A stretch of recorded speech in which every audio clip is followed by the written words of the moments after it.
Bonjour à tous, bienvenue sur CCTV Français pour cette nouvelle édition du journal. Nous ouvrons ce journal avec la lutte contre le terrorisme.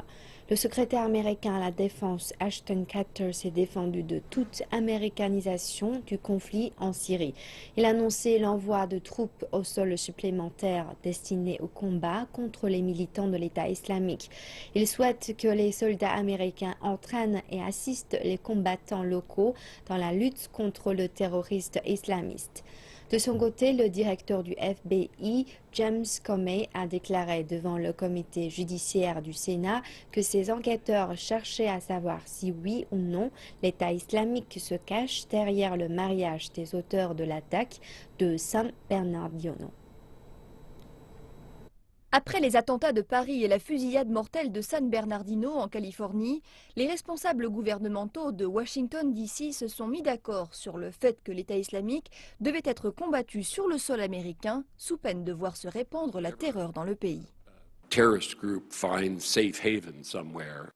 Dès qu'une organisation terroriste trouve refuge aux États-Unis pour y fomenter les attentats, alors ils sont un danger pour notre pays. Nous luttons contre ces groupes depuis le 11 septembre et nous ferons de même avec l'État islamique. Les hauts gradés de l'armée des États-Unis affirment qu'ils veulent combattre le groupe terroriste de manière plus agressive. Ils en ont référé au président Obama et il semble que toutes leurs demandes ont été acceptées.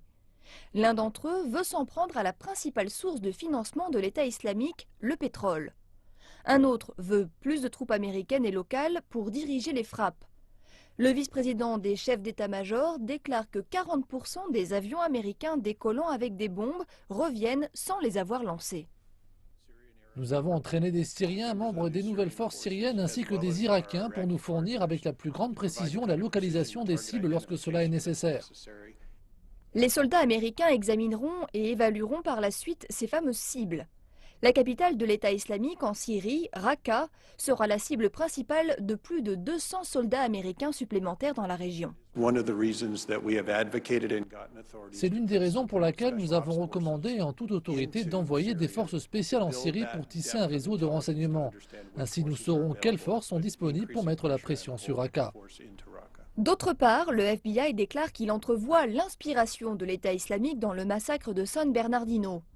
Son directeur a affirmé devant un comité du Sénat que le couple avait été radicalisé plus de 2 ans avant de passer à l'action.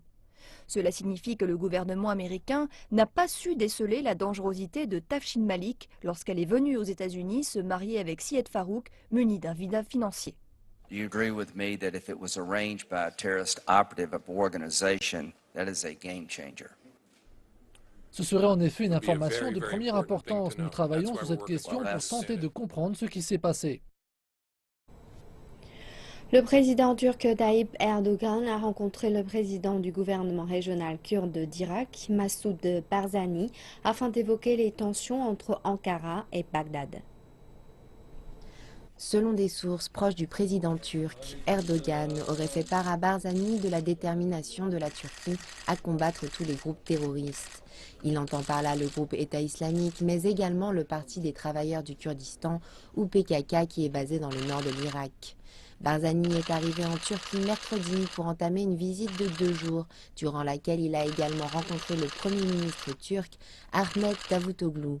Cette visite intervient 2 jours après que l'Irak ait donné à la Turquie 48 heures pour retirer les troupes additionnelles déployées dans la zone. L'Irak a demandé à l'OTAN d'insister pour que la Turquie procède au retrait de ses troupes et a mentionné l'éventualité d'un recours devant le Conseil de sécurité de l'ONU. Toutefois, les analystes estiment que ce dernier scénario est peu probable. Maintenant, nous essayons de trouver des solutions grâce à un dialogue direct entre notre ministre des Affaires étrangères et son homologue turc. Ce dialogue concerne également leur ministère. Si cela n'aboutit pas, nous prendrons d'autres mesures et notre dernier recours sera de faire appel aux Nations Unies. C'est officiel, 1 million de migrants et de réfugiés sont entrés en Allemagne cette année. Les derniers chiffres montrent que les chiffres des entrées ont baissé ces dernières semaines. Mais la demande de biens d'urgence n'a pas baissé. Chaque semaine, quelque part en Allemagne, on démarre l'installation d'un nouveau Care-Dome. Il faut 14 jours pour en construire un et il peut être installé à peu près partout. Il est urgent d'installer des abris d'urgence alors que l'hiver approche. Et pour y parvenir, les municipalités dépensent gros.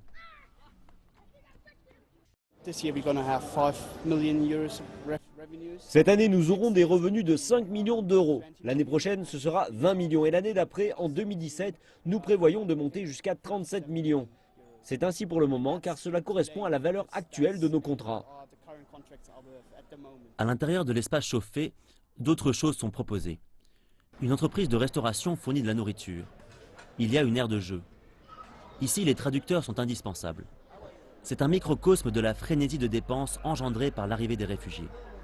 La détermination de l'Allemagne à équilibrer son budget est une source de frustration pour certains de ses partenaires européens qui se plaignent que son économie, tirée par les exportations et son budget excédentaire, nuisent à leurs propres économies nationales. Mais au cours du troisième trimestre de cette année, on constate que l'Allemagne s'écarte de l'image d'un pays à la demande intérieure faible. Les dépenses publiques y ont augmenté de 1,3%. Le gouvernement fédéral a annoncé qu'il dépensera 10 milliards d'euros supplémentaires d'ici la fin de l'année. Certains économistes y voient un assouplissement quantitatif sous une autre forme. La question est seulement de savoir s'ils avaient prévu de dépenser cet argent ainsi ou si le choix s'est fait aux dépens d'investissements pour améliorer les infrastructures, pour renforcer la compétitivité de l'économie, pour investir dans la recherche et le développement.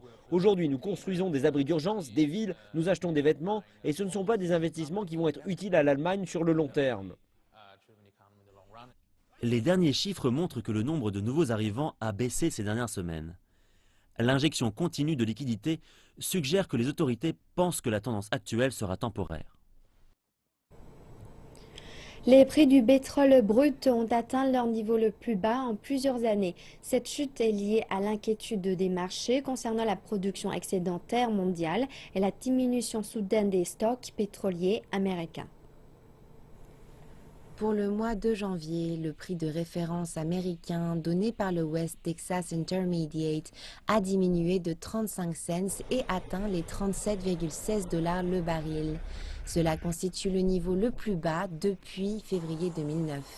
Selon le Bureau américain d'information sur l'énergie, les stocks de pétrole brut ont diminué de 3,6 millions de barils durant la première semaine de décembre, alors qu'une hausse de 252 000 barils était attendue. Cette baisse succède à 10 semaines consécutives de hausse. Les analystes estiment que les marchés de l'énergie restent vulnérables, notamment du fait du parti pris des pays de l'OPEP qui refusent de préserver les prix en réduisant leur production.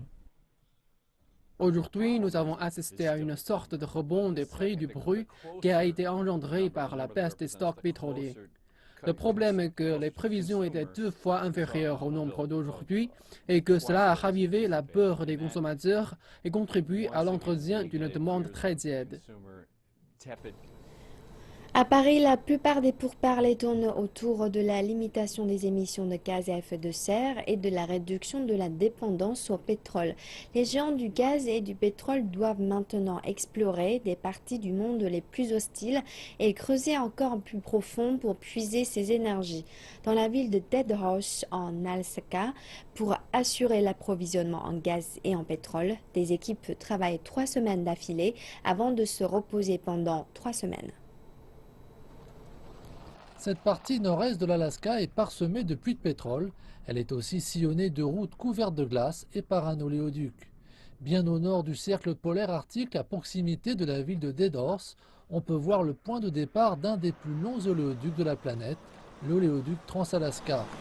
Au fil des ans, plusieurs milliers d'ouvriers sont arrivés ici avec la même question en tête. Comment vais-je pouvoir survivre? Comment pourrais-je me réchauffer? À Cleveland, dans l'Ohio, là où j'ai grandi, il y a de la neige bien sûr, mais rien de semblable. Et le fait que l'ensemble du gros travail doit être fait l'hiver ne rassure pas. Ici, il n'y a pas de route goudronnée, les employés conduisent sur la glace recouverte de terre et sur l'océan arctique gelé. En été, ces tours de forage sont tout simplement trop lourdes pour fonctionner sur les sols décongelés. D'accord, on appelle ça un baby gangan. Un véhicule colossal utilisé pour transformer l'eau en une couche de glace si épaisse qu'elle est capable de supporter les véhicules les plus lourds. Sur l'océan, même si la route ne fait que 800 mètres, elle doit être épaisse de 25 pieds car une tour de forage pesant 907 tonnes doit pouvoir être déplacée sur cette glace. L'oléoduc pouvait acheminer quotidiennement plus de 2 millions de barils d'or noir. Aujourd'hui, ce chiffre a été réduit à 500 000, mais le secteur pétrolier compte bien l'alimenter à nouveau, et cela pour les années à venir. Une volonté qui s'oppose à celle des États-Unis et d'autres nations de réduire de façon significative leur dépendance aux énergies fossiles. Je pense que les raisons pour lesquelles l'investissement, l'exploration et la recherche se poursuivent ici sans prendre en considération les coûts, c'est qu'ici il existe un potentiel énorme. Selon l'Association du pétrole et du gaz, il y aurait 50 milliards de barils de pétrole dans le versant nord de l'Alaska. On parle également ici de gisements offshore. Si cela se révélait exact, des ouvriers comme Rusty Watson continueront d'extraire cette énergie dans un environnement hostile au péril de leur vie. Lorsqu'on demande aux quelques milliers de manœuvres et d'ouvriers du secteur pétrolier la raison qui les a poussés à venir travailler dans ce milieu glacé bien au nord du cercle polaire arctique, la réponse est toujours l'argent. C'est la raison qui pousse la plupart des gens à venir ici, sur le versant nord, pour l'argent. On ne reste pas ici en souffrant, en ayant froid parce qu'on aime ça. En hiver, les journées se déroulent dans l'obscurité, vent violent et tempêtes de neige dangereuses. Même si un emploi du premier échelon est rémunéré jusqu'à 28 $ de l'heure, ces gens ne les ont pas volés. Par ici, il n'y a aucune montagne, c'est la toundra. Lorsque ça souffle, on ne peut pas voir devant soi à moins de savoir où on est. À partir du moment où on passe la porte, on ne peut même pas voir sa propre main placée devant son visage. Ici, le changement climatique n'a pas la même résonance qu'ailleurs. Il signifie que l'Arctique s'ouvre peu à peu à l'exploration et à l'extraction du pétrole et du gaz. Alors que la planète tente de réfréner sa consommation d'énergie fossile, les analystes affirment que tant que le monde dépendra du pétrole, ces personnes auront du travail. Réduire la consommation d'énergie, c'est l'un des objectifs de la conférence climatique de Paris. À quelques dizaines de kilomètres du lieu de la conférence, un bâtiment relève le défi écologique à une utilisation intelligente de l'énergie. Mettre fin au changement climatique. Un bâtiment écologique dans la banlieue de Paris nous montre comment économiser l'énergie grâce à une répartition plus intelligente de cette dernière. En 2008, la consommation annuelle en électricité du bâtiment par mètre carré était de 320 kWh. 6 ans plus tard, en 2014, ce nombre a diminué de 3/4 et il a suffi pour cela d'utiliser l'énergie de façon plus efficace. Ici, nous pouvons voir la consommation énergétique mensuelle ainsi que celle de chaque étage. Il y a également des détails concernant l'utilisation pour chaque zone. La consommation actuelle d'énergie peut être comparée avec les prévisions météorologiques et les prévisions d'utilisation de l'énergie. Grâce à ces repères, nous pouvons relever les différences et continuer d'optimiser le système. La logique est donc d'économiser l'énergie qui autrement risquerait d'être gaspillée. Cela concerne l'éclairage, l'air conditionné et même la stabilité du voltage. Chaque famille peut gérer et optimiser sa propre consommation d'énergie. Toutes les lumières peuvent être contrôlées à distance. Il y a des capteurs dans la pièce qui servent à surveiller la qualité de l'air, l'indice PM2,5, la température et l'humidité. Une solution judicieuse mais pas encore populaire. Et la raison est simple, le coût. Certains experts demandent donc plus de soutien à ces initiatives. Les entrepreneurs privés ne peuvent pas y arriver tout seuls, ils ont besoin que les gouvernements édictent des normes et définissent des règles. Ils ont également besoin d'un système financier qui soit capable d'acheminer l'argent différemment.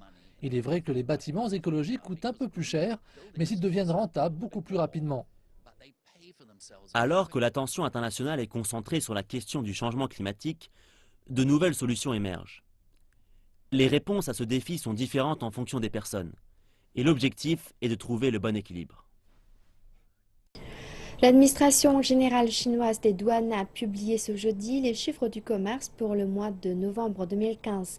Les statistiques montrent que le volume des exportations pour ce mois était de 194 milliards de dollars, soit une chute de 4,5% d'année en année. Quant au volume des importations, il était de 142 milliards de dollars, soit 3,7% de moins qu'en 2014. Le volume total des exportations pendant les 11 mois précédents atteint 2 000 milliards de dollars, une chute de 2,2% en glissement annuel. Plus grosse chute encore, celle du volume des importations, 1,5 000 milliards de dollars, soit moins 14,4% d'année en année. Un haut responsable du ministère chinois du Commerce affirme que ces chiffres, malgré un réel ralentissement, sont tout de même bien meilleurs que ceux de la plupart des autres grandes économies. Il déclare que la Chine est toujours la plus grande nation commerciale du monde. La part de marché mondial du pays a même augmenté de 13%, alors qu'elle était de 12,4% à la fin de l'année 2014. La Chine prévoit de lancer un système basique d'enregistrement sur les appels d'offres publics sur les marchés boursiers de Shanghai et de Shenzhen au cours des 2 prochaines années. Une annonce faite mercredi lors d'une réunion régulière du Conseil des affaires d'État présidé par le Premier ministre Li Keqiang mercredi.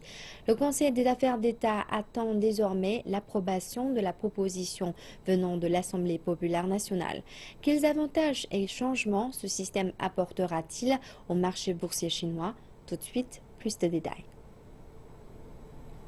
La Chine prévoit de s'écarter de son actuel système d'agrément vers un système d'enregistrement visant à commercialiser ses marchés boursiers au cours des années à venir.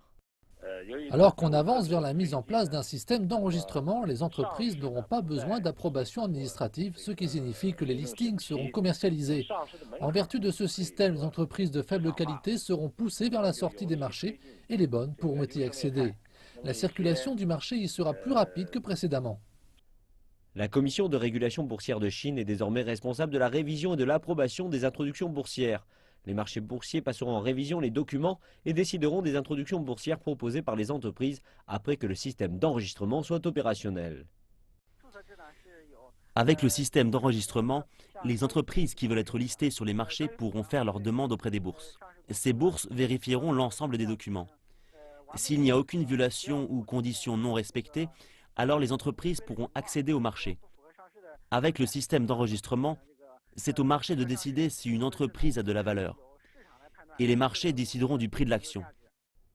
Les analystes indiquent que le système d'enregistrement pourrait assouplir le faible approvisionnement des marchés boursiers, de même que certains rapports coûts-bénéfices élevés de petites et moyennes start-up enregistrées.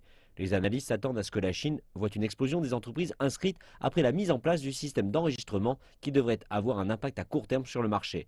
Mais il faudra du temps pour voir ce système contribuer pleinement au développement du marché. La Chine accélère sa réforme des entreprises d'État. Le Conseil des affaires d'État a annoncé mercredi que l'accent sera mis sur l'amélioration de la qualité et de l'efficacité des entreprises publiques.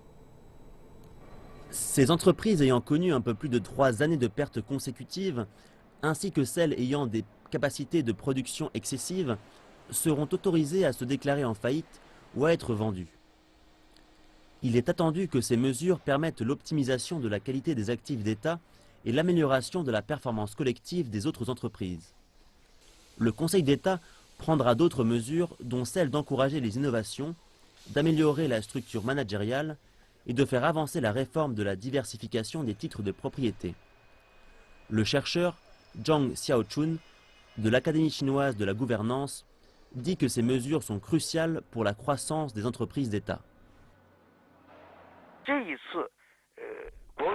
La réunion du Conseil d'État a permis de discuter des moyens de surmonter les difficultés que rencontrent les entreprises d'État dans leur développement. Maintenant, il faut réaliser une percée. Les entreprises d'État qui ne respectent pas les standards nationaux de consommation énergétique, de protection environnementale, les normes de qualité et de sécurité et celles qui connaissent des pertes financières chroniques seront fermées. Les innovations des petites et moyennes entreprises privées sont plus adaptées au marché. Concernant les entreprises publiques, c'est un autre problème. Elles jouent un rôle d'appui à l'innovation. Elles devraient mettre en place des plateformes d'innovation pour soutenir la croissance des entreprises privées. L'industrie du cinéma en Chine rattrape rapidement Hollywood lorsqu'il s'agit de succès au box-office.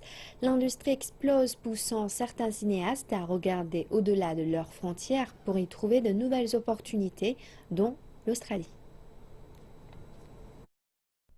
Vous ne connaissez peut-être pas l'entreprise Animal Logic basée à Sydney, mais il y a de grandes chances que vous ayez vu son travail. Nous avons évolué dans une entreprise de raconteurs d'histoires. Tout est lié à la création d'histoires de personnes en concevant l'ensemble du processus de début à la fin. Animal Logic a gagné une réputation internationale pour sa production d'effets spéciaux et autres animations. Et c'est cette réputation qui a attiré l'attention des cinéastes chinois. Je pense qu'il y a un grand intérêt dans les films chinois pour accéder aux marchés occidentaux. Ils cherchent des opportunités de collaborer pour briser ces différences culturelles. Et c'est particulièrement vrai dans un pays qui voit son box-office exploser. Au cours des dernières années, le box-office est passé de 20 millions de dollars à 40 millions et le nombre d'écrans de 9 000 à 30 000. Et la tendance va à la hausse. C'est la raison pour laquelle des cinéastes chinois cherchent à accroître leurs résultats au box-office international. Avec les demandes en hausse du public chinois en termes de valeur de production, l'Australie peut fournir ses équipes de très haute qualité ainsi que des équipes d'effets visuels qui ont travaillé sur certains des films les plus avancés. Et il y a bien d'autres avantages à filmer en Australie. Tous ceux qui viennent ici disent « je veux filmer ici » tout simplement parce que c'est magnifique. Il y a également des avantages financiers pour ces équipes à l'étranger qui choisissent de filmer ici, avec des subventions gouvernementales et un dollar australien relativement bas. Le mois dernier, le Festival international du film chinois de Sydney s'est concentré sur réunir les gens des deux pays ensemble pour établir un réseau et collaborer. Avec chance, nous verrons de nouveaux scénarios et de jeunes réalisateurs qui seront désireux de travailler avec les entreprises australiennes. Et ce, afin de produire ce genre de film qui réunit le meilleur des deux pays. À Stockholm, la capitale suédoise, qui est aussi la ville natale d'Alfred Nobel, le fondateur du prix Nobel, une nouvelle exposition vient d'ouvrir ses portes afin de présenter les portraits des lauréates de cette année. Parmi eux, la scientifique Tu Youyou. Une citoyenne chinoise fait partie de la liste des lauréats du prix Nobel de cette année. Tu Youyou est la 12e femme à avoir jamais remporté le prix Nobel de physiologie ou de médecine depuis qu'il a été créé en 1901. Avant la cérémonie de remise des prix, tout s'est rendu au musée Nobel à Stockholm afin de signer la chaise numéro 69 du café du musée, conformément à la tradition qui veut que tous les lauréats du prix Nobel en signent une. Jusqu'à présent, le musée qui a ouvert en 2001 a récolté plus de 230 signatures. Nous avons ces chaises dans le musée. Nous laissons tous les lauréats du prix Nobel les signer lorsqu'ils viennent ici. Donc si vous allez au café pour commander un café ou un thé et que vous retournez votre chaise, vous trouverez un autographe. Dimanche, tous les lauréats de cette année sont venus et Tu Youyou a signé celle-ci.